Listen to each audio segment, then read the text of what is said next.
इस कानून के जरिए किसानों के साथ विश्वासघात और धोखा करने का काम किया है।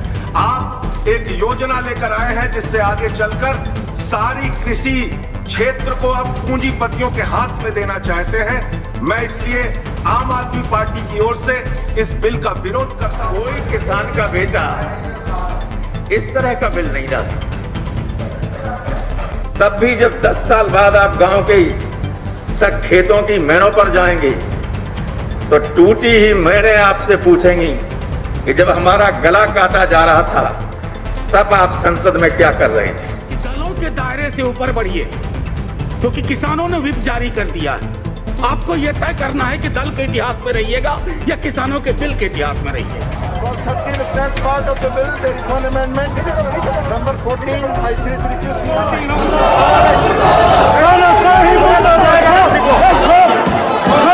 साथियों नमस्कार, मैं हूं नीरज पटेल और आप देख रहे हैं नेशनल जनमत।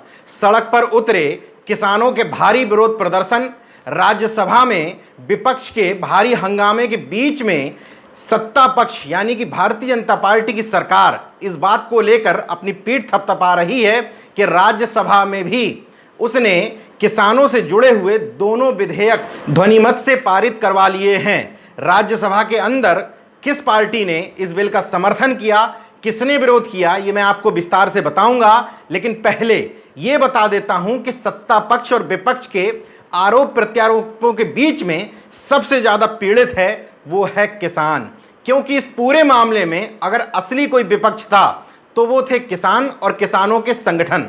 सवाल ये उठता है कि मैं तो इतना बड़ा जानकार नहीं हूं कि मैं सीधे सीधे किसी निर्णय पर पहुंच सकूं कि ये बिल किसानों के समर्थन में है या विरोध में है, लेकिन एक पत्रकार होने के नाते सरकार से ये सवाल करना चाहता हूं कि वो इन बिलों को किसानों के समर्थन में बता रहे हैं। तो सवाल ये उठता है कि जिन बिलों को लेकर के किसान सड़कों पर उतरे हुए हैं, जिन बिलों को लेकर के किसान संगठन लगातार प्रदर्शन कर रहे हैं, विपक्ष प्रदर्शन कर रहे हैं, विपक्ष के प्रदर्शनों को आप नज़रअंदाज कर भी दीजिए, लेकिन किसान जिसके लिए आप ये बिल लेकर के आए हैं, आपने कोशिश भी नहीं की कि उनकी आपत्ति, उनके सुझाव और उनको बुलाकर के ये पूछ लिया जाए कि आखिर इन बिलों को लेकर के उनकी समस्या क्या है। आखिर सरकार इतनी तानाशाही और घमंड में क्यों रहती है कि किसानों के भारी विरोध प्रदर्शन, पंजाब से एनडीए की सहयोगी शिरोमणि अकाली दल के कोटे से केंद्र में मंत्री हरसिमरत सिंह कौर और पंजाब से ही कांग्रेस के विधायक कुलजीत नागरा के इस्तीफे और राज्यसभा में विपक्ष के भारी हंगामे के बाद भी सरकार ने ध्वनिमत से इन विधेयकों को पास करवा लिया। किसी भी किसान नेता को सुझाव के लिए, बातचीत के लिए अपने पास नहीं बुलाया। इसका सीधे सीधे एक ही रीजन है कि सरकार आप लोगों के समर्थन से, यानी कि लोकतंत्र द्वारा चुनी हुई सरकार अब तानाशाही की ओर बढ़ रही है। सरकार के घमंड का आलम यह है कि किसानों को समझाने के लिए मात्र सोशल मीडिया का सहारा लिया जा रहा है, ट्वीट किया जा रहा है और भाषण देने के साथ ही बताने की कोशिश की जा रही है ये बिल किसानों के समर्थन में है। हालांकि किसान अभी भी सरकार की बात समझने को तैयार नहीं है। यही वजह है कि जहां एक तरफ राज्यसभा में इन बिलों को पारित करवाया जा रहा था, वहीं दूसरी तरफ पंजाब और हरियाणा के किसान सड़क पर उतरे हुए थे और दिल्ली आने की जिद पर अड़े हुए थे। कुछ किसानों ने ट्रैक्टर ट्रालियों के साथ दिल्ली में प्रवेश भी कर लिया। तब तक गूंगी बहरी सरकार के कानों तक इस बात की खबर पहुंच चुकी थी कि पंजाब और हरियाणा के किसान दिल्ली कूच कर रहे हैं। अमित शाह के गृह मंत्रालय ने सीधे सीधे आदेशित किया कि दिल्ली आने वाली सारी सीमाएं सील कर दी जाएं। इसके बाद जिस भी किसी किसान ने घुसने की कोशिश की दिल्ली के बॉर्डर के अंदर, उसके ऊपर पानी की बौछार की गई। जो भी तरीका हो सकता था उनको रोकने के वो सभी अख्तियार किए गए।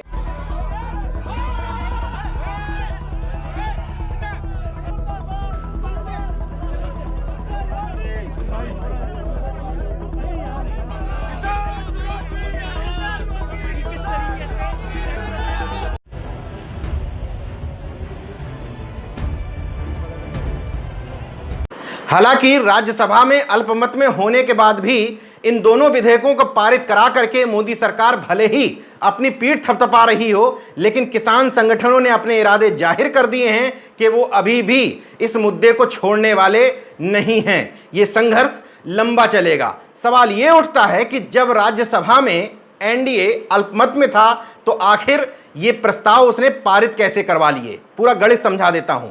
245 सदस्यीय राज्यसभा में एक सीट खाली है, इसलिए बहुमत के लिए 123 वोट चाहिए थे एनडीए को, लेकिन अकाली दल चूंकि विरोध कर रही है इसलिए एनडीए के पास केवल 99 वोट थे।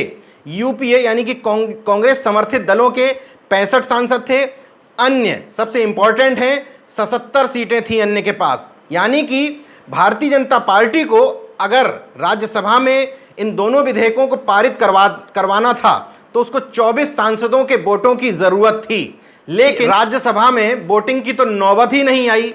उपसभापति हरिवंश नारायण सिंह ने ध्वनि मत से पारित करवा दिए दोनों विधेयक। इसी बात को लेकर के विपक्ष ने हंगामा किया। सदन के बाहर भी तृणमूल कांग्रेस के नेता डेरेक ओ ब्रायन ने आरोप लगाया कि उपसभापति ने संसदीय गरिमा का ख्याल नहीं रखा है। जब बार बार विपक्ष मांग कर रहा था कि मत विभाजन करवाया जाए तो ध्वनि मत से पारित क्यों करवा दिए गए। ध्वनि मत का मतलब यह होता है कि एक बार पूछा जाता है कि कौन कौन सहमत है, कौन कौन असहमत है। उसमें उपसभापति का ही विवेक काम करता है कि वो बता देते हैं कि इसके समर्थन में इतने लोगों ने हाँ कहा, इतने लोगों ने ना कहा।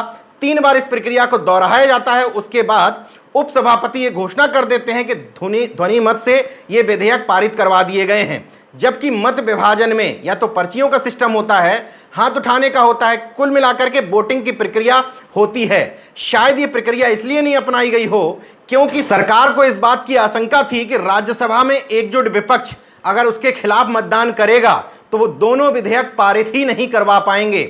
शायद यही वजह है कि ध्वनि मत का सहारा लेकर के उपसभापति हरिवंश नारायण सिंह ने इन दोनों विधेयकों को पारित करवा दिया। विपक्ष का यही आरोप है। विपक्ष ने आरोप लगाया कि एक तरफ सरकार ने राज्यसभा टीवी का प्रसारण रुकवा दिया था ताकि पूरा देश उसकी कारगुजारी को देख ना पाए। हालांकि उपसभापति हरिवंश नारायण सिंह की चेयर के पास पहुंच करके रूल बुक फाड़ने और माइक तोड़े जाने की घटना को लेकर के भारतीय जनता पार्टी के कई नेताओं ने एक साथ प्रेस कॉन्फ्रेंस की और विपक्ष पर आरोप लगाया कि वो किसानों के मुद्दों के साथ खिलवाड़ कर रही है। अब मैं आपको ये बता देता हूं कि सदन में किस पार्टी की तरफ से इसका विरोध हुआ और किसकी तरफ से समर्थन हुआ। कांग्रेस में राज्यसभा के सांसद प्रताप सिंह बाजवा ने विरोध किया। समाजवादी पार्टी की तरफ से रामगोपाल यादव ने विरोध किया। अखिलेश यादव ने ट्वीट करते हुए इसको पतन पत्र कहा है। आम आदमी पार्टी की तरफ से संजय सिंह ने विरोध किया। बहुजन समाज पार्टी की तरफ से सतीश चंद्र मिश्रा ने विरोध किया। तृणमूल कांग्रेस की तरफ से सीधे सीधे डेरेक ओ ब्रायन विरोध कर रहे थे। राष्ट्रीय जनता दल यानी कि आरजेडी की तरफ से प्रोफेसर मनोज झा ने अपना विरोध दर्ज कराया। एनसीपी की तरफ से प्रोफेसर पटेल ने अपना विरोध दर्ज कराया। श्रोमणी अकाली दल की तरफ से नरेश गुजराल ने अपना विरोध दर्ज कराया। शिवसेना की तरफ से संजय राउत ने पता नहीं विरोध दर्ज कराया या नहीं कराया, कंफ्यूजन की स्थिति में थे। इसलिए क्योंकि लोकसभा में इन्होंने वोटिंग में भाग लेते हुए समर्थन में वोट दिया था, इसलिए राज्यसभा में संजय राउत ने जो बयान दिया वो बयान मिला जुला था, ढुलमुल था। और यह भी आशंका है कि अगर वोटिंग होती तो हो सकता है शिवसेना या तो वॉकआउट कर जाती या उनके समर्थन में वोट देती। इसके अलावा तेलंगाना राष्ट्र समिति, विभिन्न वामपंथी दल, डीएमके के सांसदों ने भी इस बिल का विरोध किया। कुल मिलाकर के सरकार भले ही अपनी पीठ थपथपा रही हो, लेकिन किसान अभी भी इस मुद्दे को छोड़ने को तैयार नहीं है। इसलिए बार बार मैं ये बात कहता हूं कि कमजोर सरकारें लोकतंत्र के हित में होती हैं। अगर ये सरकार इतनी मजबूत नहीं होती तो निश्चित तौर पर किसानों को बुला करके उनकी समस्याएं पूछ रही होती, उनको जो शंकाएं हैं, उनकी जो आपत्तियां हैं वो पूछ रही होती। लेकिन ये सरकार सीधे सीधे कहती है कि तुम्हें जितना प्रदर्शन है करना है करो, हमारे पास लाठी की ताकत है, हम उससे दबा लेंगे, हमारे पास सांसदों की ताकत है, उससे हम लोकसभा और राज्यसभा में ये बिल पारित करवा लेंगे। किसान संगठन भी झुकने को तैयार नहीं है, सरकार भी झुकने को तैयार नहीं है, विपक्ष भी झुकने को तैयार नहीं है। देखना होगा कि इस मामले में आगे क्या होता है। जय विज्ञान, जय संविधान, जय जवान, जय किसान। धन्यवाद। तो अगर आपने मेरा YouTube चैनल सब्सक्राइब नहीं किया तो प्लीज़ सब्सक्राइब कर लें और उस बेल आइकन पर जरूर क्लिक करें, जिससे जो मेरे न्यू वीडियो